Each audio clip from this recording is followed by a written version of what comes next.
ಬಿಜೆಪಿಯಿಂದ ಎಚ್ಡಿಕೆಗೆ big shock. Chaluvarayaswamy ಸ್ಫೋಟಕ ಭವಿಷ್ಯ. ಬಿಜೆಪಿ ನಂಬಿ ಹೋದ್ರೆ ಜೆಡಿಎಸ್ ಕತೆ ಗೋವಿಂದ. ಬಿಜೆಪಿಯಿಂದ ಕೇಂದ್ರ ಸಚಿವ ಎಚ್.ಡಿ. ಕುಮಾರಸ್ವಾಮಿ ಅವರಿಗೆ ಸದ್ಯದಲ್ಲೇ ಬಿಗ್ ಶಾಕ್ ಕಾದಿದೆ. ಆ ಶಾಕ್ ನಿಂದ ಜೆಡಿಎಸ್ ಪಕ್ಷವೇ ಮುಳುಗಿ ಹೋಗುತ್ತಾ? ಕರ್ನಾಟಕದಲ್ಲಿ ಜೆಡಿಎಸ್ಗೆ ಭವಿಷ್ಯವೇ ಇರಲ್ವಾ ಅನ್ನೋ ಮಾತುಗಳು ಕೇಳಿ ಬರ್ತಿವೆ. ಹಾಗಾದ್ರೆ ಏನಿದು ಸಚಿವ ಚಲುವರಾಯಸ್ವಾಮಿ ಹೇಳಿರೋ ಸ್ಫೋಟಕ ಭವಿಷ್ಯ ಅಂದ್ರ? ಅದನ್ನ ಡೀಟೇಲ್ ಆಗಿ ತೋರಿಸ್ತೇವೆ. ಆದ್ರೆ ಅದಕ್ಕಿಂತ ಮೊದಲು ಹಲೋ ಕನ್ನಡ ಯೂಟ್ಯೂಬ್ ಚಾನೆಲ್ ಅನ್ನ ಸಬ್ಸ್ಕ್ರೈಬ್ ಮಾಡ್ಕೊಳ್ಳಿ. ಹಾಗೇನೆ ಪಕ್ಕದಲ್ಲಿರೋ ಬೆಲ್ ಬಟನ್ ಅನ್ನು ಪ್ರೆಸ್ ಮಾಡಿ. ಸದ್ಯ ಕರ್ನಾಟಕದಲ್ಲಿ ಸಿದ್ದು ಮತ್ತು ಡಿಕೆಶಿ ನಡುವೆ ಸಿಎಂ ಕುರ್ಚಿ ಕಚ್ಚಾಟ ನಡೀತಾ ಇದೆ. ಇದು ಕಮಲದಳ ಪಕ್ಷಗಳ ನಾಯಕರಿಗೆ ಬ್ರಹ್ಮಾಸ್ತ್ರವಾಗಿ ಸಿಕ್ಕಿದೆ. ರಾಜ್ಯ ಸರ್ಕಾರದಲ್ಲಿ ಉಂಟಾಗಿರುವ ನಾಯಕತ್ವ ಬದಲಾವಣೆ ಗೊಂದಲ ಶೀಘ್ರವಾಗಿ ಪರಿಹಾರ ಕಾಣದಿದ್ರೆ ಪ್ರತಿಪಕ್ಷ ಬಿಜೆಪಿ ರಾಜ್ಯಪಾಲರಿಗೆ ದೆಹಲಿಗೆ ತೆರಳಿ ದೂರು ನೀಡಲು ಮುಂದಾಗಿದೆ.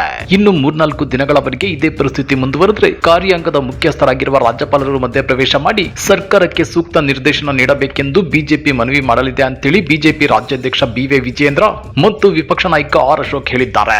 ಕಳೆದ 10 ದಿನಗಳಿಂದ ಕುರ್ಚಿಗಾಗಿ ಕಿತ್ತಾಟ ನಡೆಯುತ್ತಿದ್ದು ಆಡಳಿತ ಯಂತ್ರ ಸಂಪೂರ್ಣವಾಗಿ ಕುಸಿದು ಬಿದ್ದಿದೆ. ಜನರ ಕಷ್ಟಗಳನ್ನ ಕೇಳುವವರೇ ಇಲ್ಲದಂತಾಗಿದೆ. ಕೆಲವು ಕಡೆ ಕಾನೂನು ಮತ್ತು ಸುವ್ಯವಸ್ಥೆ ಕುಸಿದು ಬಿದ್ದಿದೆ. ಬೆಂಗಳೂರಿನಂತಹ ಮಹಾನಗರದಲ್ಲಿ ಜನನಿಬಿಡ ಪ್ರದೇಶದಲ್ಲಿ ಎಟಿಎಂಗೆ ತುಂಬಿಸಬೇಕಾಗಿದ್ದ ಹಣವನ್ನ ದೋಚುತ್ತಾರೆ ಅಂದ್ರೆ ಯಾರಿಗೂ ಕಾನೂನು ಭಯವೇ ಇಲ್ಲದಂತಾಗಿದೆ. ಹೀಗಾಗಿ ರಾಜ್ಯಪಾಲರು ಮಧ್ಯಪ್ರವೇಶ ಮಾಡಿ ಸರ್ಕಾರಕ್ಕೆ ಸ್ಪಷ್ಟವಾದ ನಿರ್ದೇಶನ ನೀಡುವಂತೆ ಬಿಜೆಪಿ ನಾಯಕರು ಮನವಿ ಮಾಡಿಕೊಳ್ಳುತ್ತಾರಂತೆ. ಇಲ್ಲಿ ಗಮನಿಸಬೇಕಾದ ಅಂಶ ಏನಂದ್ರೆ ಯಡಿಯೂರಪ್ಪನವರನ್ನ ಏಕಾಏಕಿ ಸಿಎಂ ಕುರ್ಚಿಯಿಂದ ಕೆಳಗಿಳಿಸಿದಾಗ ಸಿಎಂ ಹುದ್ದೆಗಾಗಿ 2011ರಲ್ಲಿ ರಾಜ್ಯ ಬಿಜೆಪಿ ನಾಯಕರು ಕಚ್ಚಾಡಿರ್ಲಿಲ್ವಾ? ಪಿಎಸ್ಐ ನೇಮಕಾತಿ ಅಕ್ರಮ ನಡೆದಾಗ ಸರ್ಕಾರಿ ಹುದ್ದೆಗಳಿಗೆ ಬಿಜೆಪಿ ಸಚಿವರ ರೇಟ್ ನಿಗದಿ ಮಾಡಿದ್ರು ಅನ್ನೋ ಗಂಭೀರ ಆರೋಪ ಈ ಹಿಂದಿನ ಬೊಮ್ಮಾಯಿ ಸರ್ಕಾರದ ಮೇಲೆ ಕೇಳಿ ಬಂದಿತ್ತು. ಆಗ ರಾಜ್ಯಪಾಲರು ಅದಕ್ಕೆ ಮಧ್ಯಪ್ರವೇಶ ಮಾಡಿರಲಿಲ್ಲ. ಈಗ ಬಿಜೆಪಿ ನಾಯಕರು ಉರಿಯೋ ಬೆಂಕಿಯಲ್ಲಿ ಚಳಿ ಕಾಯಿಸಿಕೊಳ್ಳೋದಕ್ಕೆ ನೋಡ್ತಿರೋದಂತೂ ಮುಚ್ಚಿಟ್ಟ ಸತ್ಯವೇನೂ ಅಲ್ಲ. ಇತ್ತ ಜೆಡಿಎಸ್ ರಾಜ್ಯಾಧ್ಯಕ್ಷರು ಆಗಿರೋ ಕೇಂದ್ರ ಸಚಿವ ಎಚ್.ಡಿ. ಕುಮಾರಸ್ವಾಮಿ ಕರ್ನಾಟಕದಲ್ಲಿನ ಕಾಂಗ್ರೆಸ್ ಸರ್ಕಾರ ಜಾಸ್ತಿ ದಿನ ಇರಲ್ಲ ಅಂತೇಳಿ ಭವಿಷ್ಯ ಹೇಳಿದ್ದಾರೆ.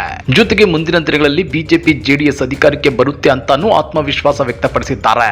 ಇದಕ್ಕೆ ಸಚಿವ ಚಲುವರಾಯಸ್ವಾಮಿ ತಿರುಗೇಟನ್ನ ಕೊಟ್ಟಿದ್ದಾರೆ. ಕುಮಾರಸ್ವಾಮಿ ಅವರನ್ನ ಕರೆದುಕೊಂಡು ಹೋಗಿ ಸಿಎಂ ಮಾಡೋದಕ್ಕೆ ಬಿಜೆಪಿ ಕಾಂಗ್ರೆಸ್ ಪಕ್ಷವಲ್ಲ. ಕುಮಾರಸ್ವಾಮಿಗೆ ತಮ್ಮ ಬಂಡವಾಳ ಗೊತ್ತಾಗಿಯೇ ಬಿಜೆಪಿ ಹಿಂದೆ ಹೋಗಿದ್ದಾರೆ. ಬಿಜೆಪಿಯಲ್ಲಿ ಇವರ ಆಟ ನಡೆಯೋದಿಲ್ಲ. ಬಿಜೆಪಿಯವರು ಇವರನ್ನ ಎಂದಿಗೂ ಸಿಎಂ ಮಾಡೋದಿಲ್ಲ ಅಂತೇಳಿ ಖಡಕ್ ಆಗಿ ಹೇಳಿದ್ದಾರೆ. ಸಿಎಂ ಬದಲಾವಣೆ ವಿಚಾರವಾಗಿ ಪ್ರತಿಕ್ರಿಯಿಸಿ ಕಾಂಗ್ರೆಸ್ ಸರ್ಕಾರ ಅಧಿಕಾರಕ್ಕೆ ಬಂದು 2.5 ವರ್ಷವಾಗಿದೆ. ಡಿಸಿಎಂ ಡಿ.ಕೆ. ಶಿವಕುಮಾರ್ ಮುಖ್ಯಮಂತ್ರಿ ಆಗಬೇಕೆಂಬ ಕೂಗೆದ್ದಿದೆ. ಈ ಸಂಬಂಧ ಹೈಕಮಾಂಡ್ ಸೂಕ್ತ ಸಂದೇಶ ಕೊಡಬೇಕಾಗುತ್ತೆ.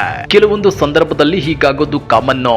ಕರ್ನಾಟಕ ದೊಡ್ಡ ರಾಜ್ಯವಾಗಿರೋದ್ರಿಂದ ಹೈಕಮಾಂಡ್ ಅವರು ಸೂಕ್ತ ಸಮಯದಲ್ಲಿ ಸರಿಯಾದ ತೀರ್ಮಾನ ಕೈಗೊಳ್ಳುತ್ತಾರೆ ಅಂತ ಹೇಳಿದ್ದಾರೆ. ಅದೇನೇ ಇದ್ರೂ ಸದ್ಯ ರಾಜ್ಯ ಕಾಂಗ್ರೆಸ್ ನಲ್ಲಿ ಎದ್ದಿರೋ ಸಿಎಂ ಬದಲಾವಣೆ ವಿಚಾರ ಹೈಕಮಾಂಡ್ ಪಾಲಿಗೆ ಅತ್ಯಂತ ಸೂಕ್ಷ್ಮ ವಿಷಯವಾಗಿದೆ.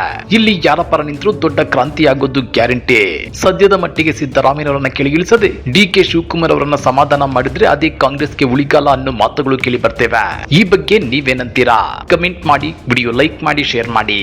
ಇಂಥ ಮತ್ತಷ್ಟು ರೋಚಕ ರಾಜಕೀಯ ಸುದ್ದಿಗಳನ್ನ ಮಿಸ್ ಮಾಡದೆ ನೋಡಬೇಕು ಅಂದ್ರೆ ಹಲೋ ಕನ್ನಡ ಯೂಟ್ಯೂಬ್ ಚಾನೆಲ್ ಅನ್ನ ಸಬ್ಸ್ಕ್ರೈಬ್ ಮಾಡ್ಕೊಳ್ಳಿ.